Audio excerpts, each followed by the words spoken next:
Hello students, welcome to the scholars point. आज हम UP board की क्लास 12th के इंग्लिश प्रोज के चैप्टर द होम कमिंग को स्टडी करेंगे।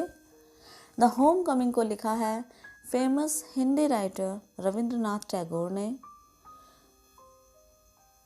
आइए चैप्टर को शुरू करते हैं। चैप्टर का नाम है द होम कमिंग, घर वापसी। यानी कि इस स्टोरी में हम एक बच्चे की उसके घर वापसी के बारे में पढ़ेंगे कि अपने घर वापस लौटने के लिए उसे किन किन परेशानियों का सामना करना पड़ता है। तो आइए पहले हम इस लेसन की समरी देख लेते हैं। Phatik Chakravarti was a mischievous boy. Phatik Chakravarti was था अ मिस्चीवियस बॉय, एक शरारती लड़का। फतीक चक्रवर्ती एक शरारती लड़का था। ही वॉज, वह था। द रिंग लीडर, सरगना, वह सरगना था। His mother considered him naughty. His mother, उसकी माँ, कंसिडर्ड मानती थी, हिम उसे, नॉटी शरारती, उसकी माँ उसे शरारती मानती थी। वन डे, एक दिन, हिज ब्रदर, उसका भाई, Makhan, interrupted in his game. Interrupted, दखल देना, इन हिज गेम, उसके खेल में। एक दिन उसके भाई माखन ने उसके खेल में दखल दिया। To keep his dignity, to keep, रखने के लिए, हिज डिग्निटी, अपने सम्मान को बनाए रखने के लिए।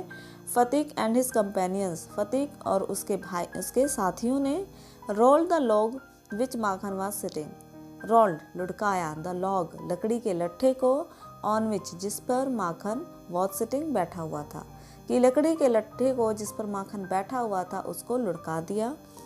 सो इसलिए माखन बीट हिज एल्डर ब्रदर, इसलिए माखन ने पीटा हिज एल्डर ब्रदर, अपने बड़े भाई को, क्योंकि माखन गिर गया था इसलिए माखन ने अपने बड़े भाई को पीटा। एंड कंप्लेन टू मदर, और माँ को शिकायत की, अगेंस्ट हिम, उसके खिलाफ, माँ को उसके खिलाफ शिकायत की। वैन फतीक रिच्ड होम, वैन, जब, फतीक घर पहुँचा, द मदर, माँ ने, स्कॉल्डेड, डांटा, एंड बीट हिम, और उसे मारा, क्योंकि उसने अपने छोटे भाई को मारा था, गिराया था लकड़ी के लट्ठे से, इसलिए जब वो घर पहुंचा तो उसकी माँ ने उसे डांटा और मारा। मीनवाइल, इसी बीच, हिज मैटरनल अंकल, उसके मामा, रीच्ड होम, घर पहुंचे। बोथ, दोनों, Phatik and his mother, Phatik और उसकी माँ, wanted to get rid, wanted, चाहते थे, टू गेट रिड ऑफ, छुटकारा, ईच अदर, एक दूसरे से। फतीक और उसकी माँ दोनों ही एक दूसरे से परेशान थे और वो एक दूसरे से छुटकारा चाहते थे। सो इसलिए हिज अंकल, उसके मामा, टुक हिम, उसे ले गए, टू कैलकाटा विद हिम, अपने साथ, इसलिए उसके मामा उसे अपने साथ कलकत्ता ले गए। बट हिज मैटरनल आंट, लेकिन उसकी मामी, डिड नॉट लाइक, पसंद नहीं करती थी, टू कीप, रखना, फतीक को, लेकिन उसकी मामी फतीक को रखना पसंद नहीं करती थी, विद हर ओन 3 चिल्ड्रन, अपने खुद के 3 बच्चों के साथ। लेकिन फतीक की मामी अपने 3 बच्चों के साथ उस चौथे फतीक को रखना पसंद नहीं करती थी। ही ट्राइड, उसने कोशिश की, हिज बेस्ट, अपना सबसे अच्छा, टू सेटिस्फाई हर, उन्हें संतुष्ट करने की, बट ही फेल्ड, लेकिन वो असफल हो गया। फतीक ने काफ़ी कोशिश की उन्हें संतुष्ट करने की, लेकिन वो असफल हो गया।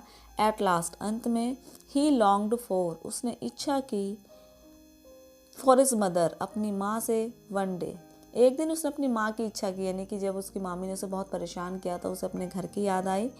वन डे, एक दिन, in spite of fever and rain, बुखार और वर्षा के बावजूद, ही स्टार्टेड, वह उसने शुरू कर दिया, बट फॉर हिज मदर, केवल अपनी माँ के लिए, यानी कि एक दिन बुखार में होने के कारण और वर्षा होने के बावजूद वह अपनी माँ के घर की ओर चल दिया।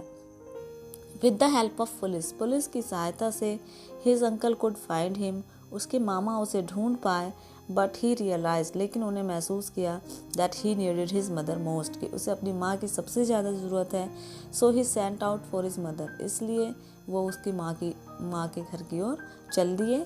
द मदर रियलाइज, माँ ने भी महसूस किया, दैट बोथ ऑफ देम, कि उन दोनों को नीडेड, ज़रूरत थी, ईच अदर, एक दूसरे की, मोर देन एनीथिंग एल्स, किसी भी और वस्तु से ज़्यादा, क्योंकि माँ भी अपने बच्चे से काफ़ी दिन तक दूर रह चुकी थी, तो उन्हें भी यह महसूस हुआ कि उन्हें भी किसी भी चीज़ से ज़्यादा अपने बच्चे की ज़रूरत थी। आइए इस लेसन को डिटेल में स्टडी करते हैं। Phatik Chakravarti was ring leader among the boys of the village. Phatik Chakravarti था रिंग लीडर, सरगना, among the boys, लड़कों के बीच of the village, गाँव के। फतीक चक्रवर्ती गांव के लड़कों के बीच सरगना था, यानी बहुत से लड़कों का जो एक ग्रुप होता है उनका जो बॉस था, लीडर, वो फतीक था।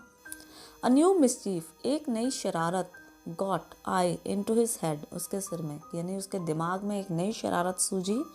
There was a heavy log lying on the mud flat of the river. There was a heavy log, एक हैवी भारी लॉग, लकड़ी का लट्ठा, लाइंग पड़ा हुआ था, on the mud flat of the river, river के किनारे यानी नदी के किनारे जो मिट्टी होती है वहाँ लकड़ी का एक लट्ठा पड़ा हुआ था। वेटिंग, जो इंतज़ार कर रहा था, टू बी शेप्ड, आकार दिए जाने की, into A must for a boat, एक नाव के मस्त नाव का एक हिस्सा होता है। तो लकड़ी का एक लट्ठा जो था वो नदी के किनारे पड़ा हुआ था, जो इंतज़ार कर रहा था कि उसे नाव के एक हिस्से का आकार दिया जाए।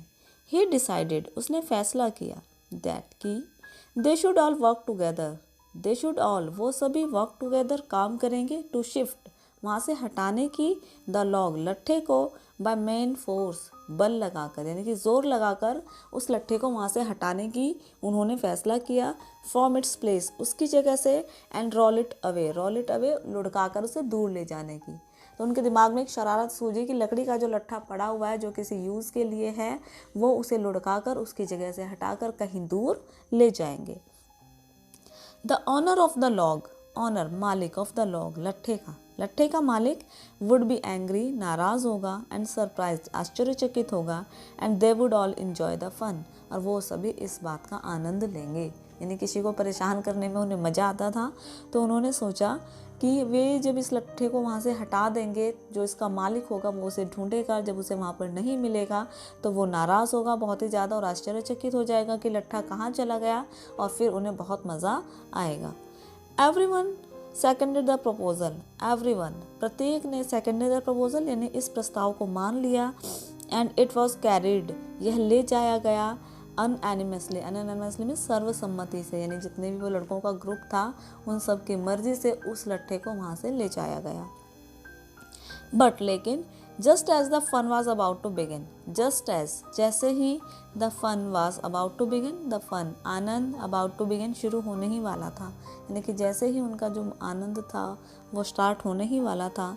माखन, फतीक से यंगर ब्रदर, फतीक का छोटा भाई माखन, साउंटेड अप, धीरे से आ गया, and set down on the log, और लट्ठे पर बैठ गया। कि जैसे उन्होंने सोचा कि अब इस लट्ठे को लुढ़काएंगे और बहुत मज़ा आएगा, उसका छोटा भाई आया और वो आकर उस लट्ठे के ऊपर चढ़ के बैठ गया। In front of them all, उन सभी के सामने, विदाउट अ वर्ड, विदाउट, बिना, अ वर्ड, एक भी शब्द कहे, बिना कुछ भी बोले, फतीक का छोटा भाई माखन आया और वो उस लट्ठे के ऊपर चढ़कर बैठ गया जिसे वो लोग लुढ़का कर वहाँ से हटाने वाले थे। The boys were puzzled for a moment, the boys, लड़के, पजल्ड, असमंजस में पड़ गए, फॉर अ मोमेंट, एक क्षण के लिए, लड़के एक क्षण के लिए असमंजस में पड़ गए। ही वॉज पुश्ड, उसे धकेला गया, रादर टिमिडली, कायरतापूर्वक, यानी कि उसे वहाँ से हटाने के लिए उसे धकेला गया, by one of the boys, लड़कों में से एक के द्वारा, एंड टोल्ड, और कहा गया, टू गेट अप, उठने के लिए, but he remained quite unconcerned, but लेकिन, ही रिमेन्ड, वह रहा, क्वाइट अनकंसर्न्ड, बिल्कुल भी ध्यान नहीं देना, लेकिन उसने ऐसा बिहेव किया जैसे कि उसने उसे सुना ही ना हो, उसने उस लड़के की बात पर बिल्कुल भी ध्यान नहीं दिया जिसने उसे वहाँ से उठने के लिए कहा था। ही अपीयर्ड, वह लग रहा था, लाइक ए यंग फिलोसोफर, एक छोटे फिलोसोफर, दार्शनिक के जैसा, मेडिटेटिंग, विचार करते हुए, चिंतन करते हुए, on the futility of games, खेलों की सार्थकता पर, ऐसा लग रहा था जैसे कि वह खेलों की सार्थकता पर विचार करता हुआ कोई एक छोटा दार्शनिक हो। फतीक वॉज फ्यूरियस, फ्यूरियस मीन्स बहुत अधिक क्रोध में आ जाना, फतीक को बहुत क्रोध आ गया। माखन, ही क्राइड, वो चिल्लाया, Makhan, if you don't get down this minute I will thrash you, if, अगर, यू डोंट गेट डाउन, तुम नीचे नहीं उतरते हो, दिस मिनट, इसी क्षण, अगर तुम इसी क्षण नीचे नहीं उतरते हो, आई विल थ्रैश यू, तो मैं तुम्हें मारूंगा। Makhan only moved to a more comfortable position, Makhan moved, केवल मूव मीन्स हिला, मोर कंफर्टेबल पोजीशन, और भी ज़्यादा आरामदायक अवस्था में। जब उसने उसे वहाँ से हटने के लिए कहा तो वह और भी आराम से उसके ऊपर बैठ गया।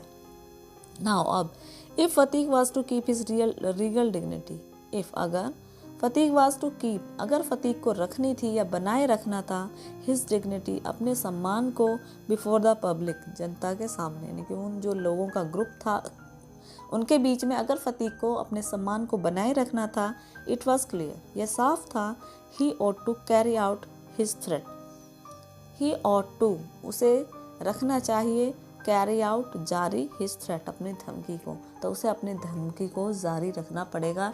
यानी उसने फतीक से कहा था कि अगर तुम नहीं हटे तो मैं बहुत मारूंगा। अब क्योंकि फतीक नहीं हटा था तो अब फतीक माखन नहीं हटा था, इसलिए फतीक को मारना चाहिए। बट लेकिन हिज करेज फेल्ड, उसका साहस असफल हो गया, हिम एट दिस क्राइसिस, इस विवाद में, लेकिन इस विवाद में उसका जो साहस था वो असफल हो गया। हिज फर्टाइल ब्रेन, उसका उपजाऊ दिमाग जिसमें बहुत सारे तरह तरह के विचार आते हैं, हाउएवर, फिर भी, rapidly seized upon a new manoeuvre, rapidly, तेजी से, सीज्ड अपॉन अ न्यू, एक नए विचार पर आया, which would discomfort his brother, जो उसके भाई को डिसकम्फर्ट यानी कि परेशान करेगा, and afford his followers and added amusement, और उसके साथियों को उसकी ओर, मतलब उसकी बात पर सहमत करेगा और उसे ऐड करेगा, यानी बढ़ाएगा अम्यूजमेंट, आनंद को, जो उसके साथियों के आनंद को भी बढ़ाएगा और उसे उसकी बात पर बने रहने में भी उसकी मदद करेगा। He gave the word of command, he gave the word of command, उसने आदेश दिया, टू रोल, लुढ़काने का, द लॉग, लट्ठे को, एंड माखन, ओवर टुगेदर, माखन को भी साथ साथ, क्योंकि उसके बार बार कहने के बाद भी माखन नहीं उठ रहा था और उसे अपनी बात को बनाए रखने के लिए, अपनी बात को ऊपर रखने के लिए उसे कुछ तो करना ही था। तो उसने अपने साथियों को आदेश दिया कि माखन के उसके बैठे रहने के बावजूद उस लट्ठे को वहाँ से लुढ़काया जाए। माखन हर्ड द ऑर्डर, माखन ने हेयर्ड, सुना, द ऑर्डर, आदेश को, माखन ने आदेश को सुना, and made it a point of honour to stick on, made it a point, उसने भी उसे अपने सम्मान की बात बना ली, टू स्टिक ऑन, उसी पर चिपके रहना, यानी ये सुनने के बावजूद कि जिस लट्ठे पर वो बैठा है उस लट्ठे को अब लुढ़काया जाएगा, अब माखन के लिए उस लट्ठे पर बैठना उसके आत्मसम्मान की बात थी, इसलिए उसने उसी पर बैठे रहना उचित समझा। बट लेकिन ही ओवरलुक्ड द फैक्ट, उसने ओवरलुक द फैक्ट, अनदेखा कर दिया इस तथ्य को, लाइक दोज, उनकी तरह, हु अटेम्प्ट, जो कोशिश करते हैं, अर्थली फेम्स, सांसारिक प्रसिद्धि को, इन अदर मैटर, दूसरे मामलों से ज़्यादा, that there was peril in it, peril, risk, कि इसमें रिस्क हो सकता है, क्योंकि अब ये दोनों के आत्मसम्मान की बात थी। अगर माखन वहाँ से हटता है तो इसमें माखन की बेइज्जती होती है, और अगर वहाँ से फतीक उसे नहीं लुढ़काता है तो उसमें फतीक की बेइज्जती होती है, तो दोनों ही से अपने आत्मसम्मान की बात बना लेते हैं। तो फतीक लड़कों को ऑर्डर देता है कि माखन के बैठे रहने के बावजूद भी वो इस लट्ठे को लुढ़काएंगे, और माखन जो जानता है कि अगर इस लट्ठे को लुढ़काया गया तो उसे चोट लगेगी, लेकिन वो भी उस पर बैठे रहना अपने आत्मसम्मान की बात बना लेता है, और वो उस पर अडिग रहता है और वो उस पर बैठा रहता है। द बॉयज बिगिन, लड़के शुरू करते हैं, to heave at the log, to heave at the log, लट्ठे को लुढ़काना, विद ऑल देयर माइट, अपनी पूरी ताकत के साथ, लड़के उस लट्ठे को अपनी पूरी ताकत के साथ लुढ़काना शुरू कर देते हैं। कॉलिंग आउट, पुकारते हुए, 1 2 3 गो, 1 2 3 और ये गया, यानी कि जैसे किसी काम को करने से पहले 1 2 3 करके फिर पूरा पुश कर देते हैं, तो उसी तरह से लड़कों ने चिल्लाया 1 2 3 गो। एट द वर्ड गो, गो शब्द पर, द लॉग वेंट, लट्ठा वेंट, चला गया, यानी लुढ़क गया, एंड विद इट, इसके साथ, वेंट माखन्स फिलोसफी, माखन का फिलोसफी मीन्स दर्शन, यानी कि माखन का जो विचार था वो भी चला गया, ग्लोरी, उसका आत्मसम्मान, एंड ऑल, और सब कुछ, कि उस लट्ठे के लुढ़कने के साथ ही जो माखन का दर्शन था वो और उसका सम्मान सब कुछ चला गया, यानी कि माखन गिर गया होगा, उसे चोट लग गई होगी। All the other boys shouted, सारे दूसरे लड़के चिल्लाए, देमसेल्व्स, खुद, होर्स विद डिलाइट, आनंद से कर्कश आवाज़ में, सारे लड़के आनंद से कर्कश आवाज़ में चिल्लाए, क्योंकि जो वो करना चाहते थे वो उन्होंने कर दिया था। बट फतीक वाज लिटिल फ्राइटन्ड, लेकिन फतीक वाज लिटिल फ्राइटन्ड, डरा हुआ, फतीक थोड़ा डरा हुआ था।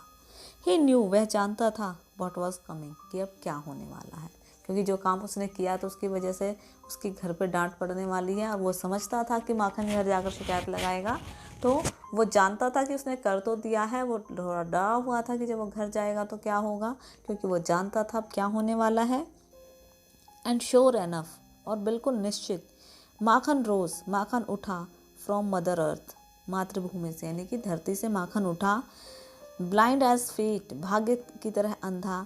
And screaming like the Furies, screaming चिल्लाते हुए, फ्यूरीज बहुत अधिक क्रोध में, बहुत अधिक क्रोध में चिल्लाते हुए। ही रश्ड एट फतीक, वह फतीक की ओर दौड़ा। Scratches his face, scratched his face, उसके चेहरे पर उसने निशान बना दिया, उसके चेहरे पर नाखून मारा। बीट हिम, उसे पीटा। एंड किक्ड हिम, उसे लात मारी। एंड देन, और फिर वेंट क्राइंग होम, चिल्लाते हुए या रोते हुए घर चला गया। यानी अपने गुस्से को पहले उसने पूरी तरह से फतीक पर उतारा, उसने उसके चेहरे को नोचा, उसको लात मारी, उसको खूब पीटा, और उसके बाद वह चिल्लाते हुए रोते हुए घर चला गया। The first act of the drama was over, first act, इस ड्रामा का यानी इस नाटक का जो पहला एक्ट था वो ख़त्म हो चुका था। फतीक वाइप्ड हिज फेस, फतीक ने अपना चेहरा पोंछा। एंड सेट डाउन, बैठ गया। ऑन द एज, किनारे पर। Of A sunken barge on the river bank, नदी किनारे एक बार्ज, छोटी नौका पर, नदी किनारे छोटी नौका पर जाकर बैठ गया। And began to chew a piece of grass, began to chew, शुरू कर दिया चबाना, अ पीस ऑफ ग्रास, घास का एक टुकड़ा, और उसने घास को चबाना शुरू कर दिया क्योंकि गुस्सा तो उसे भी बहुत आ रहा था। A boat came up to the landing, a boat came, एक नाव आई, टू द लैंडिंग, किनारे पर, तो नदी को क्रॉस करते हुए किनारे पर एक नाव आई। And a middle aged man, middle aged, एक मध्यम आयु का व्यक्ति, विद ग्रे हेयर, सफ़ेद बालों वाला, एंड डार्क मस्टैच, काली दाढ़ी वाला, stepped on the shore, stepped, उसने कदम रखा, ऑन शोर, किनारे पर। तो एक मध्यम आयु का व्यक्ति जिसके बाल सफ़ेद थे और दाढ़ी काली थी, उसने नाव के नदी के किनारे पर पैर रखा। He saw the boy sitting, उसने बैठे हुए लड़के को देखा, देयर, वहाँ पर, डूइंग नथिंग, जो कि कुछ नहीं कर रहा था। एंड आस्क्ड हिम, उससे पूछा, वेयर द चक्रवर्तीज लिव्ड, चक्रवर्ती कहाँ रहते हैं। तो उस व्यक्ति ने, वो लड़का फतीक जो कि किनारे बैठा हुआ था और कुछ भी नहीं कर रहा था, उसने उससे पूछा कि चक्रवर्ती कहाँ रहते हैं। Phatik went on chewing the grass, Phatik ने वेंट ऑन, जारी रखा, च्यूइंग द ग्रास, घास को चबाना, फतीक ने घास को चबाना जारी रखा। एंड सेड, और बोला, ओवर देयर, उधर। But it was quite impossible, लेकिन ये बिल्कुल असंभव था, टू टेल, बताना, वेयर, कहाँ, ही पॉइंटेड, उसने इशारा किया। तो उसने बिना कोई क्लियर डायरेक्शन बताते हुए इशारा किया उधर, और इसलिए ये समझना बहुत मुश्किल था कि वो किधर कह रहा है। The stranger asked him again, stranger, अजनबी ने, आस्क्ड हिम, उससे पूछा, अगेन, फिर से, अजनबी ने उससे फिर से पूछा। He swung his legs to and fro, he swung, उसने झुलाए, हिज लेग्स, अपने पैर, टू एंड फ्रो, इधर उधर, उसने अपने पैर इधर उधर हिलाए। On the side of the barge, barge, उस छोटी नाव के किनारे, यानी कि नाव पर बैठा हुआ था वो, तो नाव पर बैठे बैठे वो अपने पैरों को इधर उधर पेंडुलम की तरह हिला रहा था। एंड सेड, और कहा, गो एंड फाइंड आउट, जाओ और ढूंढ लो। And continue to chew the grass as before, और उसने कंटिन्यूड, जारी रखा, टू च्यू द ग्रास, घास को चबाना, एज बिफोर, पहले की तरह, और उसने घास को पहले की तरह चबाना जारी रखा, क्योंकि वो बहुत गुस्से में था, वो बात करने के मूड में नहीं था। ऐसे में जब उस अनजान व्यक्ति ने आगे पूछा कि भाई वो लोग कहाँ रहते हैं, तो उसने कह दिया उधर रहते हैं, कहाँ रहते हैं ये क्लियरली नहीं बताया। जब उसने दोबारा से पूछा तो कह रहा जाओ अब खुद ढूंढ लो, यानी कि बहुत बदतमीजी से पेश आया उनसे। बट लेकिन, now a servant came down, अब एक नौकर आया, फ्रॉम द हाउस, घर से, अब फतीक के घर से एक नौकर आया। एंड टोल्ड फतीक, और फतीक को बताया, हिज मदर वांटेड हिम, कि उसकी माँ उसे चाहती है, यानी कि उसकी माँ उसे बुला रही है। फतीक रिफ्यूज टू मूव, रिफ्यूज्ड, मना कर दिया, फतीक ने वहाँ से हिलने से मना कर दिया, मैं नहीं जा रहा हूँ, क्योंकि उसे पता था क्या होने वाला है घर जाके। But the servant was the master on this occasion, but लेकिन द सर्वेंट, नौकर, वॉज द मास्टर, मालिक था, ऑन दिस ओकेजन, इस अवसर पर, लेकिन इस अवसर पर जो नौकर था वो नौकर ना होकर मालिक था, क्योंकि वो अपनी मर्जी चलाने वाला था। ही टुक फतीक अप रफली, ही टुक, उसने लिया, फतीक अप रफली, उसने रफली यानी कि गंदे तरीके से फतीक को पकड़ा।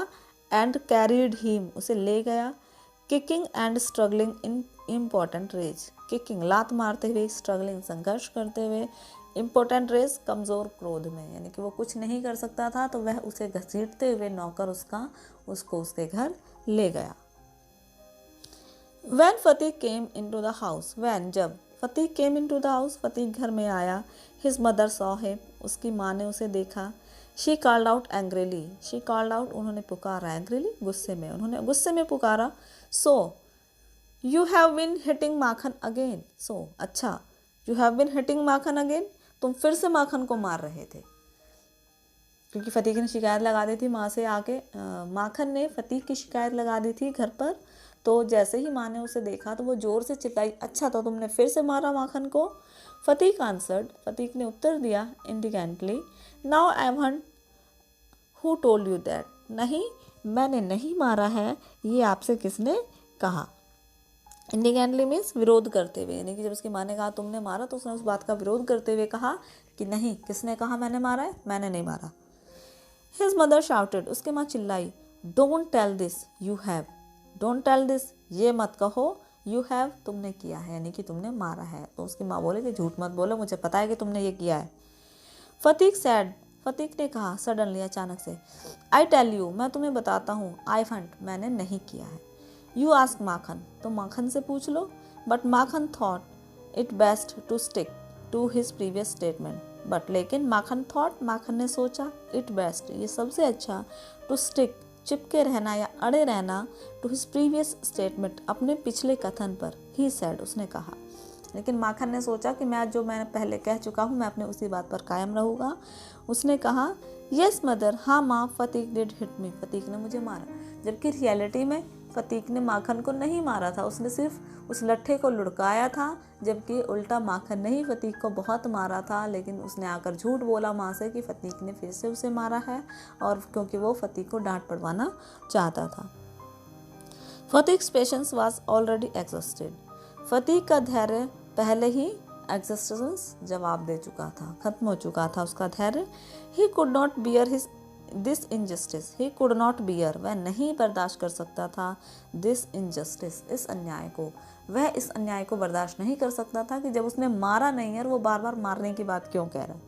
ही रस्ट एट माखन, वह दौड़कर माखन के पास गया, and hammered him with blows, hammered him with blows, blows मुक्कों से उस पर, हैमर्ड बरसात कर दिया, उसको बहुत सारे मुक्कों से मारना शुरू कर दिया।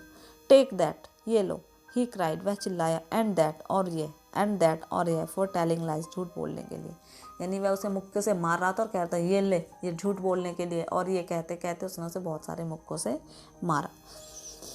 His mother took Makhan side in a moment, his mother उसकी माँ ने टुक लिया, माखन साइड माखन की तरफदारी की, इन ए मोमेंट एक क्षण में, उसकी माँ ने एक क्षण में ही माखन की तरफदारी की, एंड पुल्ड फतीक अवे और फतीक को खींचकर दूर किया, beating him with her hands अपने हाथों से उसे मारते हुए, कि माँ ने फतीक को खींच के हटाया और माँ ने अपने हाथों से फतीक को मारा। व्हेन फतीक पुश्ड हर असाइड, जब फतीक ने पुश्ड हर उन्हें धकेला, असाइड एक और, जब उसकी माँ उसे मार रही थी तो उसने अपनी माँ को धक्का दिया।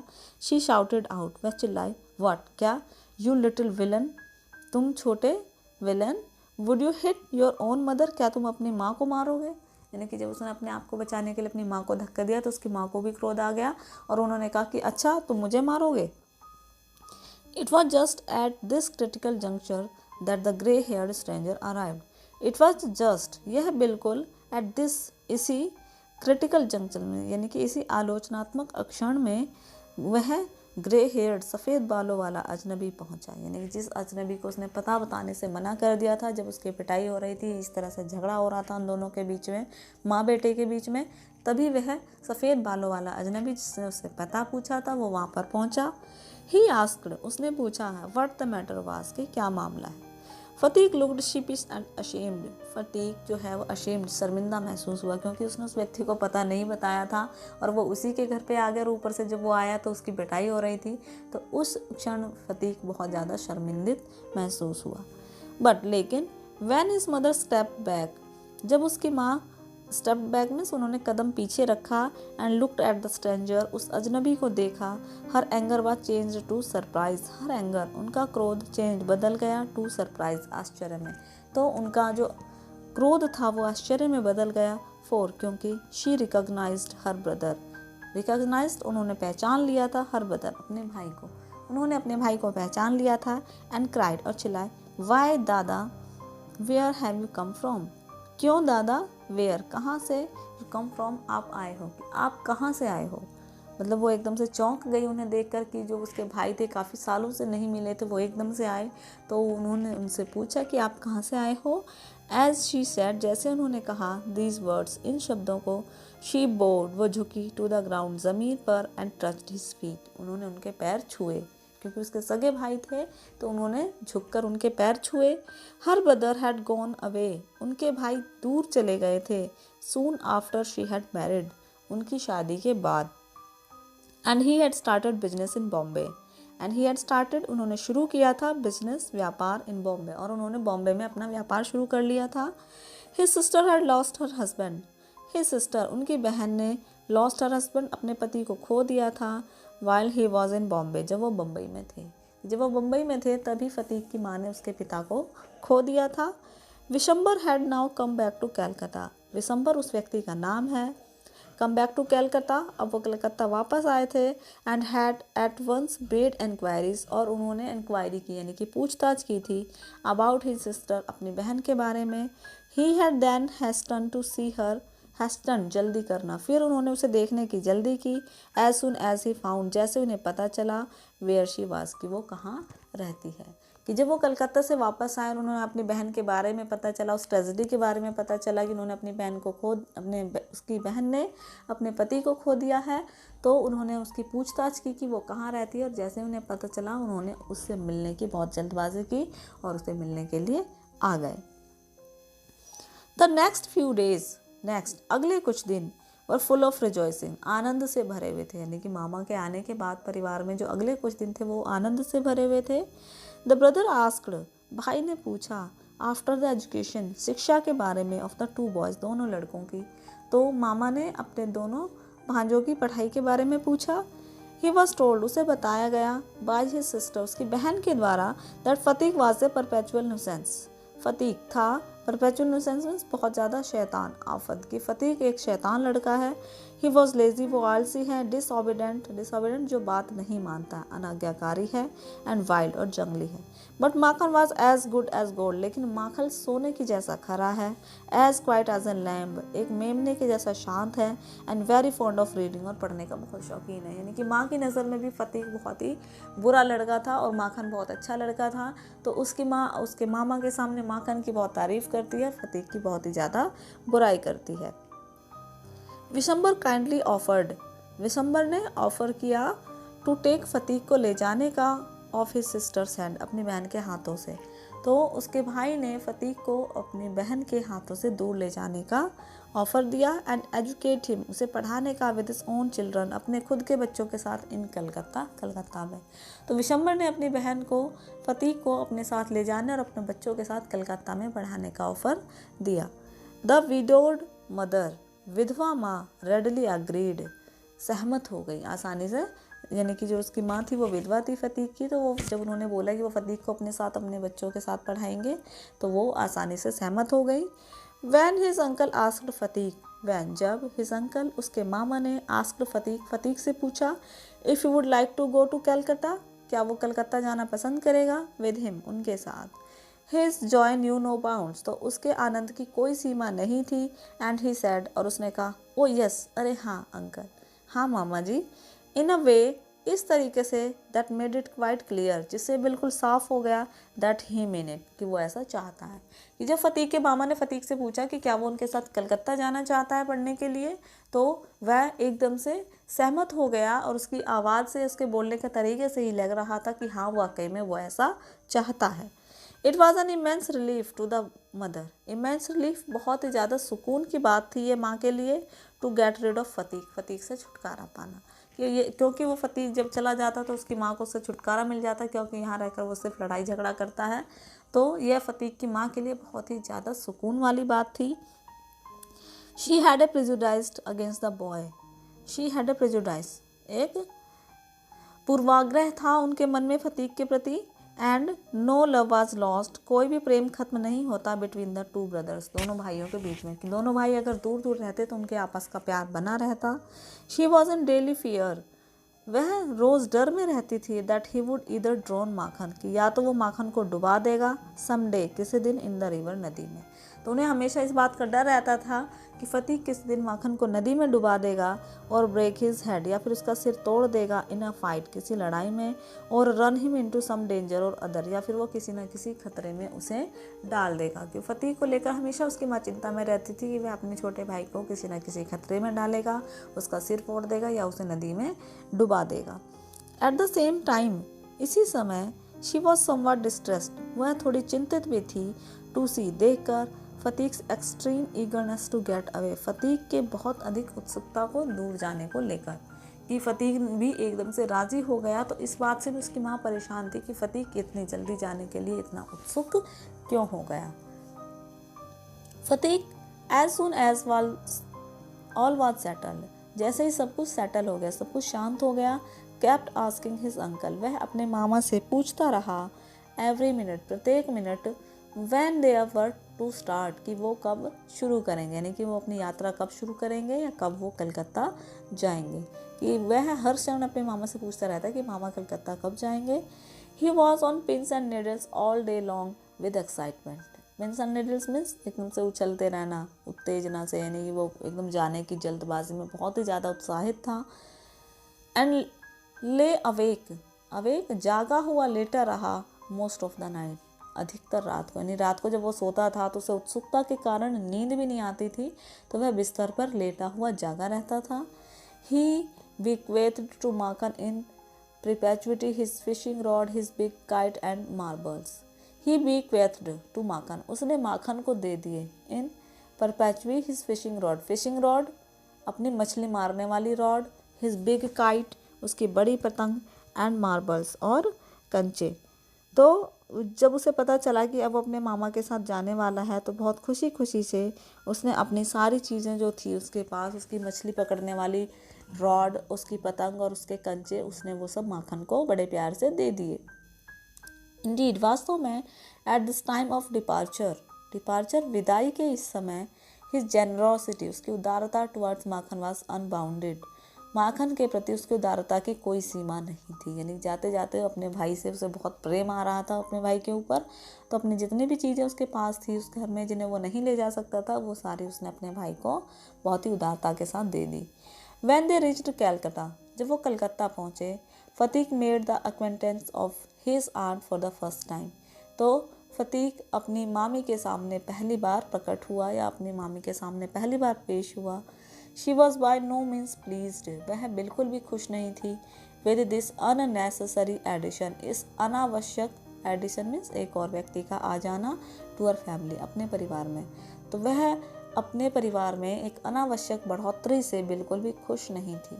She found her own 3 boys quite enough, she found उन्होंने पाया था अपने 3 बच्चों को क्वाइट एनफ पर्याप्त, to manage without taking anyone else, बिना किसी और को लिए हुए, कि उनके लिए उनके खुद के 3 बच्चे हैं काफ़ी थे पालन पोषण करने के लिए, तो वो अपने परिवार में एक नए बच्चे के आने से बिल्कुल भी खुश नहीं थी। And to bring a village lad, और एक गांव के लड़के को लाना, और 14 वर्ष के, into their mid was terribly upsetting, उनके बीच में ये बहुत ही ज़्यादा अपसेटिंग था, परेशान करने वाला था, कि एक गांव के गंवार लड़के को अपने परिवार में लाना, अपने फैमिली के बीच में लाना, उसके लिए बहुत ही ज़्यादा अपसेट करने वाली चीज़ थी। Vishambar should really have thought, Vishambar को वास्तव में सोचना चाहिए था, ट्वाइस 2 बार, बिफोर कमिटिंग करने से पहले, सच एन इनडिस्क्रिशन इस तरह का कोई भी कार्य, कि इस तरह का फैसला लेने से पहले विशंबर यानी कि उसके मामा को 2 बार सोचना चाहिए था, यानी कि उसकी मामी जो थी वो बहुत ज़्यादा नाराज़ थी और वो अपने पति से कहती है कि उसे इस तरह का फैसला लेने से पहले 2 बार सोचना चाहिए था। इन दिस वर्ल्ड, इस संसार में, ऑफ ह्यूमन अफेयर्स, सांसारिक मामलों के, there is no worse nuisance, इससे ज़्यादा बुरा कोई भी परेशानी की बात नहीं हो सकती है देन अ बॉय, एक लड़के के, एट द एज ऑफ 14 वर्ष के, कि इस संसार में या इस इंसानों के संसार में 14 वर्ष कि एक लड़के से ज़्यादा शरारती बात और भी कोई नहीं हो सकती है। ही इज़ नीदर ऑर्नामेंटल, ना ही तो वो सजावटी है, नॉर यूज़फुल, ना ही वो लाभदायक है। यानी कि ना तो वो ऐसी कोई चीज़ है जो सजाने के लिए घर में काम आ सकती है, ना ही वो किसी और कार्य के लायक है। इट इज़ इम्पॉसिबल, यह असंभव है, टू शावर अफेक्शन, प्रेम बरसाना, ऑन हिम, उसके ऊपर, as on a little boy, जितना कि एक छोटे लड़के के ऊपर। कि अगर किसी छोटे बच्चे को ले आते हैं तो उस पर तो फिर भी प्रेम बरसाया जा सकता है, लेकिन 14 साल का एक ऐसा लड़का जो किसी भी काम का नहीं है, ना वो सजावट के लिए रखा जा सकता है घर में, ना ही उससे कोई काम लिया जा सकता है, तो ऐसा कोई कारण नहीं है जिससे उसके प्रति फालतू में प्रेम बरसाया जा सके या उसके प्रति प्रेम प्रदर्शित किया जा सके। And he is always getting in the way, और वो हमेशा रास्ते में आ जाता था। इफ़ ही टॉक्स, अगर वो बातें करता है, विद चाइल्डिश लिस्ट, चाइल्डिश में बच्चों की तरह, he is called a baby, तो उसे बच्चा कहा जाता है। And if he answers in a grown up way, और अगर वो बड़ों की तरह बातें करता है, ही इज़ कॉल्ड इम्पर्टिनेंट, तो उसे इम्पर्टिनेंट, असभ्य कहा जाता है। इन फैक्ट, वास्तव में, any talk at all from is resented, उसकी तरफ से किसी भी बात को रिसेंटेड रोक दिया जाता है। Then he is at the unattractive growing age, और फिर वह अनअट्रैक्टिव मीन्स अनाकर्षक, ग्रोइंग एज बढ़ती हुई उम्र का होता है। जो 14 साल का बच्चा होता है वह बढ़ती हुई उम्र का होता है, उसकी बॉडी में बहुत सारे चेंजेस हो रहे होते हैं, तो ये जो एज होती है ये बिल्कुल भी आकर्षक नहीं होती है। He grows out of his clothes with indecent haste, वह अपने कपड़ों से बाहर बढ़ जाता है, यानी कि जो उसके कपड़े होते हैं वो छोटे हो जाते हैं। इनडिसेंट एज मीन्स जल्दबाजी में, यानी जो बच्चे होते हैं इस उम्र के वो बहुत तेज़ी से बढ़ते हैं। हिज वॉइस ग्रोज होर्स, उसकी आवाज़ कर्कश हो जाती है, यानी कि मधुर, जो बचपन की आवाज़ मधुर होती है वैसी नहीं रहती, और बड़े होने पर जो आवाज़ होती है वो कर्कश हो जाती है, रफ हो जाती है। And breaks and quavers, his face grows suddenly angular and unsightly, उसका चेहरा अचानक से एंगुलर हो जाता है, यानी कि जो बहुत सारे परिवर्तन उसके चेहरे में भी हो जाते हैं। It is easy to excuse the shortcoming of early childhood, it is easy, ये आसान है, एक्सक्यूज़ द शॉर्ट कमिंग्स कमियों को, ऑफ अर्ली चाइल्डहुड, शुरुआती बचपन की कमियों को मान लेना या स्वीकार करना बहुत आसान होता है, बट इट इज़ हार्ड, ये बहुत मुश्किल है, टू टॉलरेट, सहन करना, even unavoidable lapses in a boy of 14 साल के लड़के के द्वारा की गई कमियों को। यानी कि छोटा बच्चा अगर कोई मिस्टेक करता है तो उसे आसानी से माफ़ भी कर दिया जाता है, नज़रअंदाज कर दिया जाता है, लेकिन 14 साल का कोई लड़का जब कोई गलती करता है तो उसे बर्दाश्त करना बिल्कुल भी आसान नहीं होता, क्योंकि उससे उम्मीद की जाती है कि अब वो बड़ा हो चुका है और उसे इस तरह की कोई गलती नहीं करनी चाहिए, और ऐसे में अगर उससे कोई गलती हो भी जाती है तो उसे नज़रअंदाज करना बहुत ही मुश्किल हो जाता है। The lad himself becomes painfully self-conscious. Lad, लड़का, himself, अपने आप में भी पेनफुली सेल्फ कॉन्शियस, बहुत ही ज़्यादा अपने प्रति जागरूक हो जाता है, क्योंकि जो 14 साल का बच्चा होता है उसे भी अपनी बॉडीली चेंजेस के प्रति उसे समझ नहीं आता कि ये क्या हो रहा है, इस तरह के परिवर्तन उसके शरीर में, उसकी आवाज़ में, उसकी पर्सनैलिटी में क्यों हो रहे हैं, तो वह भी इन होने वाले परिवर्तनों के प्रति बहुत ही ज़्यादा जागरूक हो जाता है। When he talks with elderly people, जब वह बड़े लोगों से बात करता है, he is either unduly forward or else so unduly shy that he appears ashamed of his very existence. इधर unduly forward मीन्स आगे की ओर, जब वो बड़े लोगों से बात करता है आगे की ओर बढ़ के तो उसके विचारों को आगे सम्मति नहीं दी जाती, या फिर so unduly shy, वो इतना ज़्यादा शर्मिंदा हो जाता है, that he appears ashamed, कि वो शर्मिंदा महसूस करता है, very existence, अपने वहाँ पर होने पर भी, कि जब बड़े लोग बात कर रहे होते हैं और वो वहाँ पर अपनी बात को रखता है और उसे जब उसकी बात को नहीं माना जाता है या फिर वो बड़े लोगों के साथ बात करने में अपने आप को शर्मिंदा महसूस करता है और उसे अपने वहाँ पर होने में भी शर्मिंदगी महसूस होती है कि शायद उसे वहाँ पर नहीं होना चाहिए। कहने का अर्थ है कि जब एक लड़का युवावस्था में कदम रखता है और उसके शरीर में बहुत सारे चेंजेस होते हैं, उसके व्यक्तित्व में बहुत सारे चेंजेस होते हैं, तो वह एक बहुत ही असमंजस की स्थिति में पड़ जाता है। वह कुछ भी सोचने समझने में बहुत ही ज़्यादा असमंजस में अपने आप को पाता है, तो उसे ये समझ नहीं आता कि उसे बच्चे की तरह व्यवहार करना चाहिए या बड़े की तरह व्यवहार करना चाहिए, उसे बड़ों के साथ रहना चाहिए या बच्चों के साथ रहना चाहिए, उसे किस तरह की बातें करनी चाहिए। इस तरह के बहुत सारे विचार उसके मन में आते हैं जो उसे बहुत ही ज़्यादा असमंजस की स्थिति में डाल देते हैं। तो फतेह क्योंकि एक 14 वर्ष का लड़का है और वो अपनी ऐसी उम्र में ऐसी किशोरावस्था की उम्र में अपने घर को छोड़कर अपने मामा के घर पे आता है, जहाँ पर वो किसी भी काम का नहीं है और उनके लिए एक एक्स्ट्रा बर्डन है। उसकी मामी उसे देखकर बिल्कुल भी खुश नहीं होती है, वो बहुत ज़्यादा परेशान हो जाती है, क्योंकि वो नहीं चाहती थी कि उसकी फैमिली जो कंप्लीट है उसमें कोई और एक्स्ट्रा व्यक्ति उसमें आकर ऐड हो जाए। तो ऐसे समय में अब फ़तीक को किस तरह की परेशानियों का सामना करना पड़ता है, उसके साथ वहाँ कलकत्ता में किस तरह का व्यवहार किया जाता है और अंत में उसके साथ क्या होता है, इन सारी चीज़ों को जानने के लिए आप देखिए मेरी अगली नेक्स्ट वीडियो, जिसमें इस लेसन के सेकंड पार्ट में हम फ़तीक के साथ आगे क्या होता है उन सारी बातों को डिटेल में स्टडी करेंगे। अगर आपको ये वीडियो अच्छी लगी तो प्लीज़ इस वीडियो को लाइक करें, मेरे चैनल को सब्सक्राइब करें और बेल आइकन को प्रेस करना ना भूलें और अपने फ्रेंड्स के साथ भी इस वीडियो को शेयर करें ताकि उन्हें भी इस वीडियो का फ़ायदा मिल सके।